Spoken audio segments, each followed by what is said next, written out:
Lando Norris and Piastri are banking on McLaren's decision to go with a lower downforce setup, anticipating it will yield benefits in a dry Belgian Grand Prix.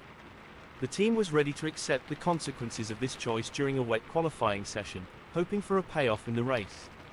After their impressive 1-2 finish in Hungary, McLaren continued to showcase strong performance during dry practice sessions at Spa-Francorchamps.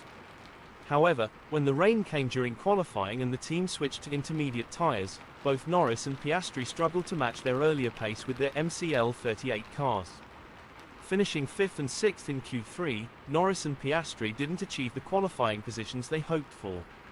Team principal Andrea Stella explained that McLaren intentionally avoided adding too much downforce to their cars, prioritizing optimal race day performance instead. Stella's strategy aims to leverage higher top speeds in the expected dry race conditions. "We didn't want to compromise our setup for today's conditions, because we know that tomorrow we need the top speed," Stella told Sky Sports F1.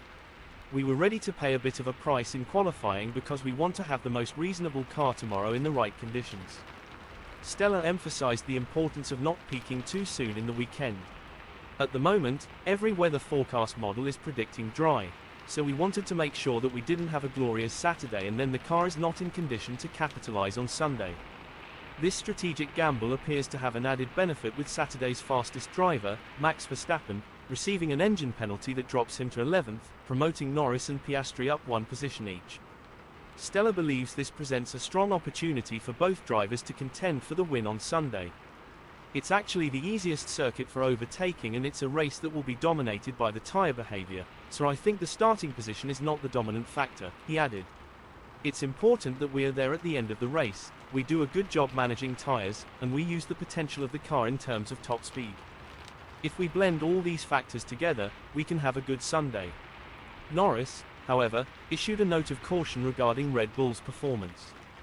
Despite McLaren's promising practice times, Norris believes Red Bull has more speed in reserve, which could make overtaking Sergio Perez and others more challenging. This could also enable Verstappen to climb through the field.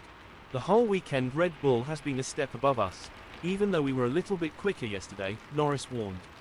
"I just don't think Red Bull showed their cards at all and we did." Reflecting on his qualifying, Norris remained positive about his performance. "From my side, I was always one step behind and just always a little bit on the back foot, so to come away with a P5, I was actually surprised and happy with." Looking ahead to the race, Norris acknowledged the hurdles. "We still have to overtake some quick cars tomorrow, like the Red Bull of Perez. The slightly lower downforce that we have potentially hurt just a little bit today and hopefully pays us back tomorrow." In summary, McLaren's strategic decision to opt for a lower downforce setup in anticipation of dry race conditions highlights their long-term thinking. While it may have cost them in qualifying, the team is hopeful that the benefits will be reaped during the race, with both drivers in strong positions to challenge for top spots.